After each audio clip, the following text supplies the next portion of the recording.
అన్న నమస్తే అన్న. నమస్తే అన్న. 6 నెలల తర్వాత బీఆర్ఎస్ పార్టీ భవన్ కి కేసీఆర్ గారు వచ్చిన సందర్భంగా ఎట్లా అనిపిస్తుంది మీకు? కేసీఆర్ గారు సరైన సమయంలో ఒక నిర్ణయం తీసుకుంటారు. ఇప్పుడు రేవంత్ రెడ్డి గారు గత సంవత్సర కాలం నుంచి కేసీఆర్ గారు అసెంబ్లీకి రా, కేసీఆర్ గారు రా అన్నంత మాత్రాన ఆయన ఒకటి, కేసీఆర్ గారు తెలంగాణ తెచ్చిన ఉద్యమకారుడు, తెలంగాణ వరాల దేవుడు ముఖ్యంగా. సో రేవంత్ రెడ్డి గారు రారా అన్నంత మాత్రం ఆయనకు రావాల్సిన అవసరం లేదు. కేసీఆర్ గారికి తెలంగాణ పట్ల అవగాహన ఉంది, తెలంగాణ ప్రజల పట్ల బాధ్యత ఉంది. బరాబర్ ఆయన అనుకున్న రోజున వస్తాడు. బీఆర్ఎస్ పార్టీ అధికారం కోల్పోయినప్పటి నుండి కేసీఆర్ గారు అయితే బయటికి రావట్లేదు. అంటే మరి ప్రజల కోసం అయినా అసెంబ్లీకి వెళ్లి అడిగే ప్రతిపక్ష నేతగా కేసీఆర్ గారు ఉన్న సందర్భంగా మరి అప్పుడు రాని కేసీఆర్ ఇప్పుడు ఓన్లీ అధికారం కోసమే బయటకు వస్తున్నాడు అని చెప్పి అంటా ఉన్నారు. మరి దీని గురించి ఏం మాట్లాడతారు? కాంగ్రెస్ ప్రభుత్వం ఏర్పడిన తర్వాత 2 సార్లు అసెంబ్లీ సెషన్ నడిచింది. ఆ 2 సార్లు అసెంబ్లీలో ఏం నడిచింది? తిట్ల పురాణం. ముఖ్యమంత్రి గారికి ఫ్రస్ట్రేషన్ ఎక్కువైంది. ఒకవైపు నుంచి మన నల్లగొండ జిల్లా మంత్రివర్యులు ఎవరైతే కోమటిరెడ్డి వెంకటరెడ్డి గారు ఉన్నారో ఆయన ఇక్కడ మంత్రి పదవి ఇప్పుడు ముఖ్యమంత్రి పదవి లాగుతారో, ఇప్పుడు ఖమ్మం జిల్లా నుంచి ఎవరు మంత్రులు ఉన్నారో వాళ్ళు ఎక్కడ నుంచి మంత్రి పదవులు లాగుతారో అనే ఒక అభద్రతా భావంతో ఆయన ఫ్రస్ట్రేషన్ లో ఏం మాట్లాడతారో ఆయనకి అర్థం కాదు. సో ముఖ్యమంత్రి రేవంత్ రెడ్డి గారికి కేసీఆర్ గారు స్పష్టంగా చెప్పారు, 1.5 సంవత్సరం కాలం ఇస్తున్నాం, మీరు పరిపాలించండి, ప్రజలు మంచి అవకాశం ఇచ్చారు, దాన్ని సద్వినియోగం చేసుకొని ప్రజలకు అనుగుణంగా పాలన చేయండి అని కేసీఆర్ గారు సలహా ఇచ్చిండు. సో దాన్ని కాదని ఇప్పుడు ముఖ్యమంత్రి రేవంత్ రెడ్డి గారు ఒక మైకు దొరికిన సందర్భంలో, ముఖ్యంగా గతంలో రేవంత్ రెడ్డి గారి పుట్టినరోజున కూడా ఆయన కేసీఆర్ గారి చావును కోరుకున్నాడు. అయ్యా ముఖ్యమంత్రి రేవంత్ రెడ్డి గారు, తస్మాత్ జాగ్రత్త, నోరు జాగ్రత్త, నువ్వు మాట్లాడేటప్పుడు బాధ్యతగా మాట్లాడు. ఈ రోజు అదే కేసీఆర్ గారు లేకుంటే నీకు ముఖ్యమంత్రి పదవి వచ్చేదా? అదే కేసీఆర్ గారు లేకుంటే ఇలా నీకు తెలంగాణ అనే పదం ఉండేదా? నువ్వు ఒక ఆంధ్ర తొత్తువి, నువ్వు ఆంధ్ర బానిసవి.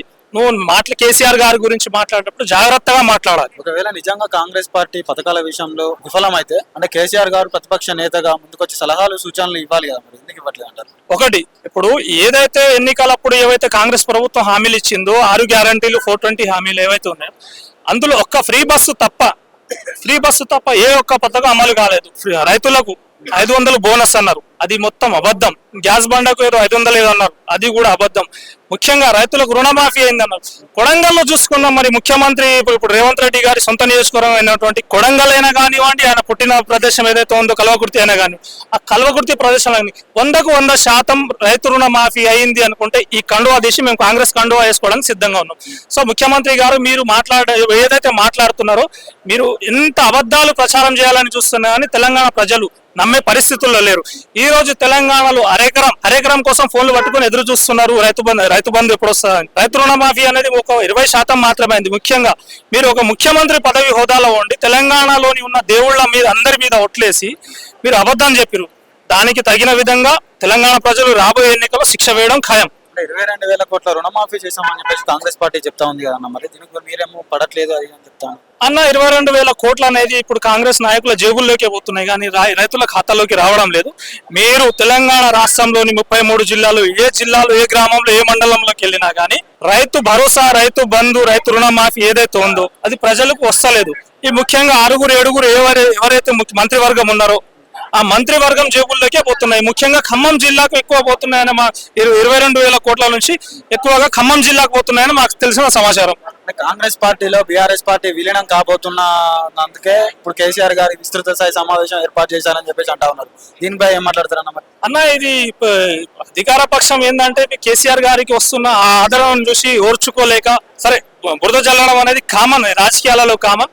ఇప్పుడు కేసీఆర్ గారు ఇప్పుడు చూస్తున్నాం, గత 14 నెలల నుంచి కేసీఆర్ గారు బయటకు రాకపోయినా కానీ ఇప్పుడు ముఖ్యమంత్రి ఒక ఫ్రస్ట్రేషన్ లో కేసీఆర్ గారు ఆనవాళ్ళు లేకుండా చేస్తాం అనేది ఎంత ఫ్రస్ట్రేషన్ లో మాట్లాడుతున్నాడో కేసీఆర్ గారు బాధ్యతాయుతంగా మాట్లాడుతున్నారు. ఇప్పుడు రేవంత్ రెడ్డి గారు ప్రస్తుతం కాంగ్రెస్ లో విలీనం అనేది అంటున్నారు కదా. ఇప్పుడు బీఆర్ఎస్ ప్రభుత్వం అనేది ఇప్పుడు బీజేపీ ఏదైతే ఉందో గతంలో బండి సంజయ్ ని తప్పించడానికి కారణం కాంగ్రెస్ ప్రభుత్వం. అదే బీజేపీలో బండి సంజయ్ ఉంటే కాంగ్రెస్ ఓట్లు చీలి భారత రాష్ట్ర సమితి కేసీఆర్ గారి నాయకత్వంలో 100% అధికారంలో వస్తుందని ఇప్పుడు కాంగ్రెస్ ప్రభుత్వం, ఇప్పుడు రాహుల్ గాంధీ గారా లేకుంటే మోదీ గారా, వీళ్ళిద్దరు లాలుచిపడి, అధికారం కోసం లాలుచిపడి ఇవి బండి సంజయ్ ని తప్పించి ఏవైతే ఓట్లు ఉన్నాయో ఓట్లను మొత్తం కాంగ్రెస్ వైపు మళ్లించి ఇప్పుడు ఒక విధంగా బీజేపీ కాంగ్రెస్ భాయ్ భాయ్ అనే రీతిలో ఒక విధంగా ప్రవర్తిస్తుంది. కిషన్ రెడ్డి గారు కేసీఆర్ గారితో సన్నిహితంగా ఉంటారని చెప్పేసి కిషన్ రెడ్డి గారిని అధ్యక్ష పదవి చేశారని చెప్పేసి కూడా అంటూ ఉన్నారు కదా, దీని గురించి ఏం చెప్తున్నారు? ముఖ్యంగా ఒకటి, తెలంగాణ రాష్ట్రం అనేది గతంలో ఎవరైతే ఆంధ్ర తొత్తులు ఉన్నారో, ఆంధ్ర ద్రోహులు ఉన్నారో వాళ్ళ చేతుల్లో నలిగిపోయిన రాష్ట్రం. అలాంటి రాష్ట్రాన్ని ఒక్కడి ఒంటరిగా నేనున్నానే ధైర్యంతో సకల జనులతోటి మేధావులు, ఇప్పుడు ఎవరైతే విద్యార్థులు, ప్రతి ఒక్కరు, రైతులు కానివ్వండి, ప్రతి ఒక్క సకల జనులతోటి ఎవరైతే ఉన్నారో తెలంగాణను ఏకధాటికి తీసుకొచ్చి నేనున్నా అనే ధైర్యంతో ముందుకు నడిపించిన వ్యక్తి కేసీఆర్ గారు.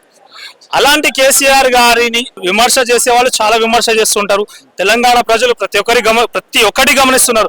కాంగ్రెస్ ప్రభుత్వంలో ఈ గత 14 నెలల కాలం ఏం జరుగుతుంది, ఇప్పుడు బీజేపీ ఇచ్చిన హామీలు. గతంలో తెలంగాణ ప్రభుత్వం ఉన్నప్పుడు బండి సంజయ్ ఏమన్నాడంటే, బండి ఇప్పుడు వరదలు వచ్చినప్పుడు హైదరాబాద్ లో వరదలు, బండి పోతే బండి, కారు పోతే కారు ఇస్తున్నాడు. అలాంటి హామీలు చాలా విన్నాం.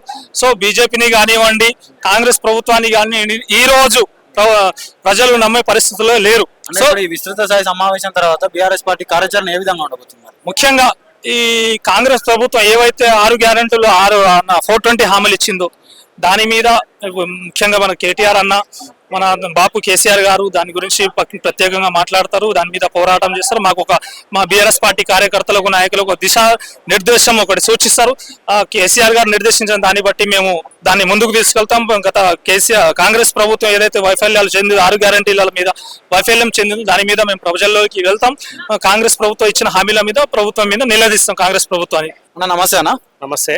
అంటే కేసీఆర్ గారు ఈ విస్తృత స్థాయి సమావేశం అసలు ఎందుకోసం పెట్టారు, దేనికోసం పెట్టారు అనేది కొంచెం వివరించండి. ఈ రోజు కేసీఆర్ గారు తెలంగాణ రాష్ట్ర సమితి అలియాస్ భారతీయ రాష్ట్ర సమితి 25 సంవత్సరాల సిల్వర్ జూబ్లీ గురించి ఈ రోజు విస్తృత సమావేశం ఏర్పాటు చేయడం జరిగింది. కాంగ్రెస్ పార్టీలో బీఆర్ఎస్ విలీనం కాబోతుందనే వార్తలు వినిపిస్తున్న నేపథ్యంలోనే కేసీఆర్ గారు ఇలాంటి సమావేశం పెట్టారని చెప్పేసి అంటా ఉన్నారు కదా, దీని గురించి ఏం మాట్లాడతారు? కాంగ్రెస్ పార్టీ ఎమ్మెల్యేలు 25 మంది ఎమ్మెల్యేలు బీఆర్ఎస్ పార్టీలకు వస్తున్నారని ఆ బాటలు చేస్తారు తప్ప, ఇప్పుడు కాంగ్రెస్ పార్టీలో మంత్రి ఎవడో, ముఖ్యమంత్రి ఎవడో, వాళ్ళక్కడ ఉన్నటువంటి మంత్రులే కేటీఆర్ ముఖ్యమంత్రి, కేసీఆర్ ముఖ్యమంత్రి అనే వాస్తవానికి ఏర్పడదు. కాబట్టి ఆ మాటలు మాట్లాడే పరిస్థితి ఏర్పడింది.